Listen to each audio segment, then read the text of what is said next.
پہلی چیز تو یہ ہے کہ، اور میں بہت ادب سے عرض کر رہا ہوں، کہ اس رومانویت سے نکل جائیے کہ ہمیں کسی مسیحا کی ضرورت ہے.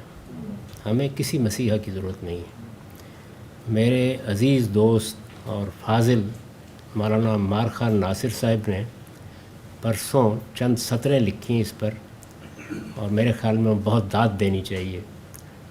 یہی انہوں نے بیان کیا کہ ہمیں کسی ہیرو کی ضرورت نہیں ہے، ہمیں کسی مسیحا کی ضرورت نہیں ہے. ہمیں ان لوگوں کی ضرورت ہے جو زیادہ نہیں تھوڑے سے شریف ہوں، زیادہ نہیں تھوڑے سے دیانتدار ہوں، زیادہ نہیں تھوڑے سے ہمدرد ہوں. یعنی اس پہ اکتفا کیجیے.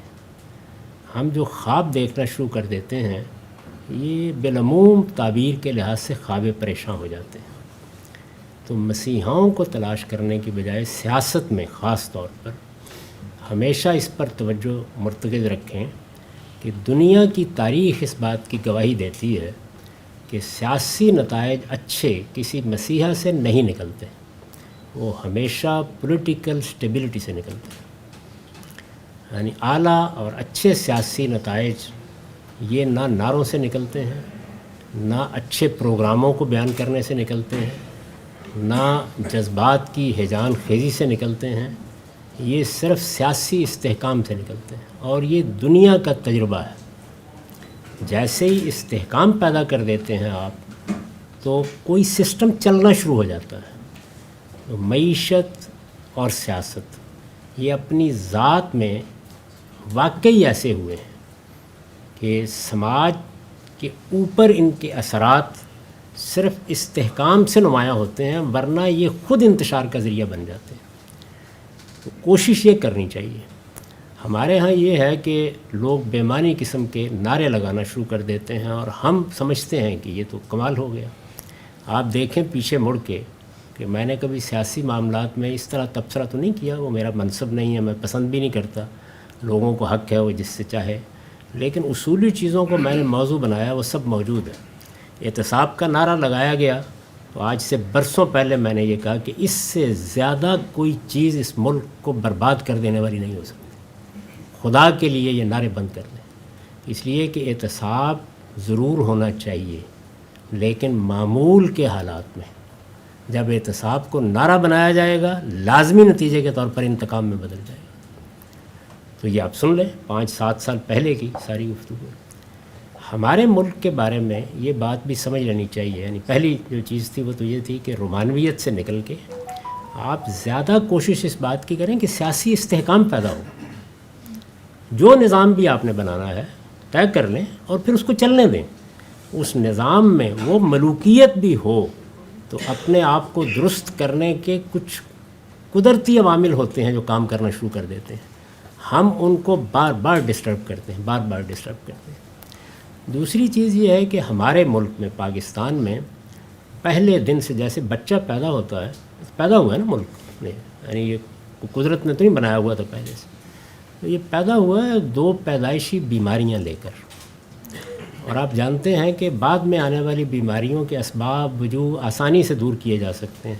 پیدائشی بیماریوں کا علاج آسان نہیں ہوتا. یہ 2 پیدائشی بیماریاں لے کے پیدا ہوا ہے. ایک مذہبی اور قومی ریاست کی کشمکش، دوسرے سول اور ملٹ اقتدار کی کشمکش. یہ اس کی پیدائشی بیماریاں ہیں. ہم سب کو شعور کے ساتھ ان کا علاج کرنا چاہیے، اور یہ علاج گالی دینے سے نہیں ہوگا. اس کے لیے بھی آپ کو ایک بڑے پیمانے پر نیریٹو وجود میں لانا ہے، صبر کے ساتھ وجود میں لانا چاہیے. یہ میں خواہش کروں، آپ خواہش کریں، 2 دن میں نہیں ہو جائے گا. یہ امراض ہیں جو اندر اتر چکے ہوئے ہیں. ان کو ایک طرف سے چھیڑیں تو بالکل کینسر کی طرح، سرطان کی طرح دوسری طرف سے نکل آتے ہیں. تو اس لیے اس کا ادراک کرنے کے بعد ان کو ہدف بنانا چاہیے کہ ہمارے ہاں یہ بات واضح ہو کہ پاکستان کوئی مذہبی ریاست نہیں تھی، نہ یہ مذہبی ریاست کے طور پر بنایا گیا تھا. یہ ایک قومی ریاست ہے، یہ مسلمانوں کا نیشن سٹیٹ ہے. اور اگر یہ قومی ریاست ہے تو پھر قومی ریاست کے اصولوں ہی پر اس کو دیکھا جائے گا. اور مذہب کیا تقاضے کرتا ہے وہ میں نے اس باب میں بہت بیان کر دی ہیں، اس وقت ان کو دہرانے کی ضرورت نہیں. تاہم اس کشمکش کو واضح ہونا چاہیے. یہی صورتحال دوسرے مسئلے کی، یعنی حکومت یہاں کس نے کر دی. اور حکومت کے بارے میں میں یہ عرض کر دوں کہ مجھے اگر ایک ملٹری گورنمنٹ میں اور ایک ملوکیت میں انتخاب کرنا ہو، آپ جانتے ہیں کہ میں جمہوریت کے بارے میں کیا رائے رکھتا ہوں، تو میں ملوکیت کا انتخاب کر لوں، اس لیے کہ وہ پھر ایک نظم ہے. سب سے بدترین حکومتیں دنیا میں جو قائم ہوئی ہیں وہ فوجی حکومتیں. اور اگر آپ غور کر کے دیکھیں تو آپ کے ملک کی پوری تاریخ میں 4 بڑے اقدامات کیے گئے ہیں جو اپنے نتائج کے لحاظ سے سالوں پر محیط ہوئے ہیں. ذرا چاروں کا جائزہ لے کے دیکھیں کنہوں نے کیے اور قوم کو کیا بھگتنا پڑا. مجیب الرحمن کی تحریک کے مقابلے کے لیے جو حکمت عملی اختیار کی گئی وہ کنہوں نے اختیار کی.